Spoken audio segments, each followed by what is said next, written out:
What's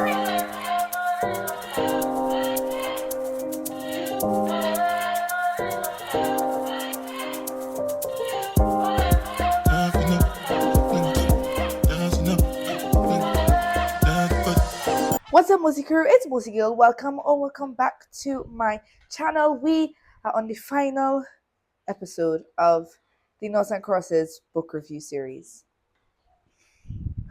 Hold your tears. Hold your tears.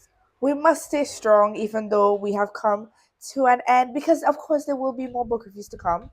Don't think I'll even only just so. But without further ado, let's get into Double Cross.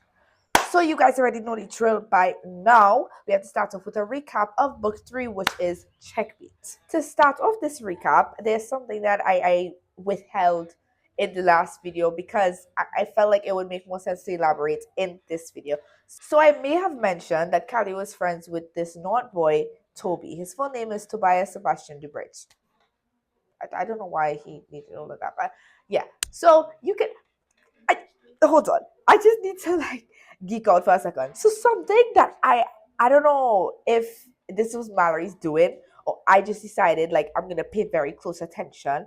But there's a lot of similarities and a lot of differences between this book and the first book, or at least between the characters. So Sephi and Callum, Callie and Toby.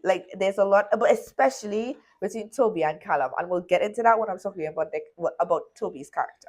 So in Checkmate, Sephi's daughter, Callie Rose, is navigating through life all the way from 7.5 to 16 years old. So this is a pretty, they're always at 8.5, but it's a pretty long book. I can't lie to you. It took me some months.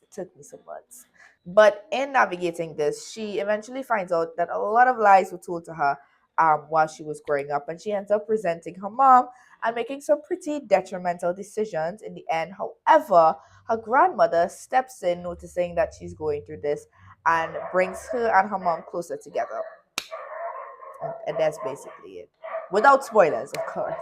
Checkmate is basically Callie's book. It's her going through the motions, finding out things that she never expected to find out, trying to just figure out how to survive as somebody of mixed race in a world that is so divided. Noughts on one side, cross on one side. That is the end of the recap because I'm excited. This is definitely another one of my favorite books. It's really hard. It depends on the day, but right now this is my favorite book in the series, and we're gonna get into that now. So we're going to start off with reading the back of the book, of course. So this thing here, I decided to write the Noughts and Crosses. I don't know why I did that. That was dumb. But we're going to read the back of the book now. Toby wants a better life for him and his girlfriend, Callie Rose. We'll get into how that even happened in a second. He wants nothing to do with the violent gangs that rule his world. But when he's offered the chance to make some money, he's tempted. It seems so easy, so innocent. How much harm can it do? A lot. It can do a lot. Anyways, and the quote that we have on the front of the book today is one simple choice. Lives are shattered. And that basically sums up the book. No, I'm going to get into details. So you're probably wondering, what? Toby, Callie, girlfriend, boyfriend? Bear with me. So Callie Rose and Tobias Sebastian Dubridge. I have a love-hate relationship with this character. You realize I have a love-hate relationship with every character in every book? Yeah. This one, it's with Toby, and it's mostly his perspective for the entire book. This one, not even as long as, which one? Noughts and Crosses, so maybe check. It's not even that long. Well, they're all long, but it's not as long, right? And it still took me so long because I couldn't stand that. I need to calm down. Breathe. Yeah, so. Right. So it starts off when Callie Rose is 16 years old. She and Toby have been best friends for a very long time, and you get a glimpse of their relationship, a pretty good glimpse. I'm sorry that I didn't talk about them in the last few. That's my fault. You get a pretty good gist of their relationship in Checkmates when they're younger. Their friendship was since they were, well, like I said, the book starts on when Callie's 7 or 8, so they've been friends since then. Now, are you already noticing the similarities? You see, Sephi and Callum cross and Nought, and she's a half cross, half Nought, and she's friends with the Nought, and the Nought is the boy. Are you noticing the similarities? Sorry. Like I said, I love this book. So they're friends. Obviously, different races. But of course, Kali is mixed, but she's more, she's basically my skin tone. At this point, both Kali and Toby are in high school. They are trying to navigate a whole different era of life. So, something I want to make a very important mention to is that when Noughts and Crosses was set, that was 16 years ago, right? So, the times then is very different to the times now. Whilst in Seffi and Callum's time, their biggest issue was the height of discrimination and Liberation Militia and all the bombings and all of that. Now we have the problem of gang violence, and I think that's really interesting because like I said, there's a lot of similarities and like parallel moments, like, oh my gosh, I'm getting deja vu from this book. But at the same time, there's so many differences. So like, as much as there's still discrimination against Norths, you still find that things are a little bit better, which is just so significant. So when, you know, Seffi and Callum were around their age, I just think that's really cool. Now we have both cross gangs and North gangs fighting each other, recruiting young Norths who are facing impoverished conditions and like, yeah, come deliver some drugs and yeah. However, in the midst of all of this, Callie and Toby's friendship still continues to thrive, and they share a lot of meaningful experiences together. And are we even surprised? Best friends turn to lovers. Fun stuff. But then that couldn't happen. So then something very tragic happens to Callie, and she ends up in a coma. Yeah, for like three quarters of the book. Actually, let me tell you, I distinctly remember this. I reached chapter 21. That's when the thing happens and Callie ends up in a coma. And then the rest of that, and by the way, there's like, what, 72 chapters in this book. The rest of that is Toby's perspective. When I tell you, nothing hurts more than reading this man's perspective for three quarters of that book. We'll get into that in a second. So while she's in this coma, Toby is going through it. Toby, similar to Callum, no, I can't get into that. I will talk about that in his characterization in the character segment. Anyway, so Toby is going through it. He's like, oh my gosh, my life is going to end because I could not save Callie. So then he goes on this rampage trying to find the guy that basically put Callie in the coma. And on the way to that, a lot of things happen, a lot of detrimental decisions. And in the end, we of course can't end on a happy note. So it's bittersweet because ideally, what occurred was happy, but the emotions were just like, oh, my life is gonna end. Yeah. But at the end of the day, we get a nice love story. So I'm happy. I don't know why. I feel like this overview is very short. So what are we gonna do? You already know the drill. Re-summarize. Toby and Callie are friends. Toby and Callie become more than friends. Something happens to Callie. Callie is in coma. Toby gives up on life. Sorry. It's literally, he gives up on life and does a whole bunch of crazy things. And then we end with both of them kind of sad, but kind of happy at the same time. And everybody's in love and is going great places in life. Now, obviously, they're not the only characters in this book. There's quite a few characters in this book, but we're going to highlight the main characters. And I need some time to rant about Tobias Sebastian the Bridge. So we're only going to talk about Callie and Toby. So let's get into the character segment. By the way, in case you were wondering, Steffi's doing great. Steffi find a new man. She getting married. Fun stuff. She's cool. Tobias Sebastian Dubridge. Let's get into it. I need to take a second, okay? I understand being nervous to tell somebody something, to express your feelings, to tell, like, I love you, I have a crush on you, da da da da. You, but it's the way that he tests. Right, this is a book to test your patience, and it's not even like, it is slow burn. It really is. It is a slow burn book, but it's the fact that he just keeps digging his hole further and further and further. It just keeps going deeper and deeper and deeper. And it's like he does not have the mental capacity to understand that you are not helping the situation, Toby. Oh, I need to calm down. I'm way too dramatic for my own good. But let's get serious now. So Toby, he's also 16. And this is what I wanted to talk about, okay? So remember how I mentioned that Callum was very optimistic about life. He was like, yeah, I'm gonna get a good education, I'm gonna go somewhere in life, and then he doesn't. Then life hits him and he's like, yeah, I'm not doing this no more. So that's kind of similar to Toby. I get so excited because I'm like, oh my gosh, this is so similar. So after what happens to Kylie, he's like, what am I even living for anymore?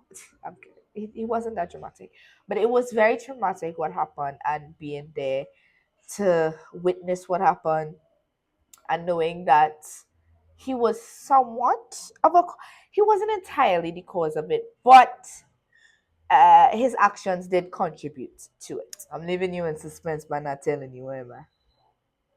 His attitude towards school and getting a good education and getting somewhere in life was a lot more, I would say, I don't want to say evident, but it was definitely a focus and it was a very key trait of his character. Like, yeah, I don't care what you say.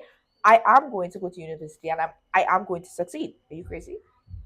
Even though his sister was just like, could you get your head out of the clouds for God's sake? But ultimately, his focus was always his love for Callie, just love, passion, care, concern, everything. He was just so focused on Callie. And I mean, that's sweet on one hand, but you cannot be so in love and so frustrating at the same time. It don't work like that. I also want to make a special mention that Toby is hilarious. He kind of has some dark humor. I'm sorry. And this is another thing that makes it so parallel to the first book because Callum also has this exact same type of humor, this exact same like sarcastic, like are you dumb kind of humor. I just give me a chance, I would cry over this book, because it's just so good. Moving swiftly along to Callie Rose. We love Callie Wally. Now, like I said, this is more of Toby's book, so we don't get much of Callie in this book. But Callie has a lot of regret and a lot of guilt from what she did in the past after going through a whole existential crisis. And due to that, she finds her safe space is Toby. Also a parallel because Stephanie was the exact same way with Callum. I'm calm. But what I was going to say initially is that she finds a lot of comfort, care, and again, safety in Toby. So her kind of having a breakdown with Toby is what really brought them closer. They were always close, but I feel like that was just the tip over. You know what I'm saying? She has a lot of care for Toby. She has a lot of, I would say, newfound happiness and just trying to navigate life. Like I said, the tragic thing that puts her in a coma for 3 quarters of the book doesn't happen until chapter 21. So we still see a lot of Callie. We still see a lot of what goes on in her head and what she's feeling. So right now, she's really just trying to move past what happened and trying to live life to the fullest, you could say. Now, onto my favorite part, quote. Okay, so let me calm down. Right, so I'm flipping through. I made it a responsibility to highlight quotes in this book because I don't think I did it very much in the previous book. So, give me a second. This quote, literally my favorite quote in this entire series. Life was too precious to be so fragile. Or maybe life was precious because it was so fragile. Bro, why am I feeling tears? I'm not going to cry because it's not that deep. I am fine, okay? I'm fine, right? So, okay, I have to give some background context for this. So, this gang leader sells this stuff to people who do a lot to get this stuff. And the stuff that is mentioned in this code is that stuff. Yeah? I don't know if I could talk about that, so I'm just, being vague. This stuff paid for his white suit and the blood all over it. Macaulay reveled in this stuff I held in my hands. The harder life got in Meadowview, the more profit there was to be made. Simple economics. That is facts, though. What is with the bitter notes? That like why do they have such good quotes? Like Jude, Callum, they all teach you spit facts. They just spit facts, by the way. If I sound a little in and out, I screamed a lot on my sport today, and I was losing my voice really bad, and I think I might need to tone it down a little bit. What should be and what actually is are two completely different things. Hold on, how do you? Yeah, yeah, that was facts. I never understand her until I experience what all miserable, lonely, unhappy people shared. Only now had I finally figured out what she meant. Failure. So, to give some context, his sister told him that until you experience failure, you would not understand what miserable, lonely, unhappy people share. So that's what he's saying. If it sounded weird, this is a deep one. This is a really deep one. No one should ever find out for certain exactly what they're capable of. It left you with no place to hide. I walked around the block, then I headed back home. Okay, that didn't need to be said, but so this is said by Callie.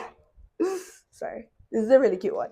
Toby, you may be my mender of broken things, but now it's my turn.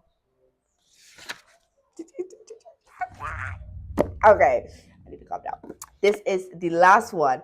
And the reason this one is so incredibly amazing is because, like I said, he took way too long to express his feelings. So, this is why I love this so much. Because I love you, I whispered at last. Finally! Let me show y'all. Hold on. I gotta block off everything else. But you see that? Because I love you. Wasn't that hard? Wasn't that hard?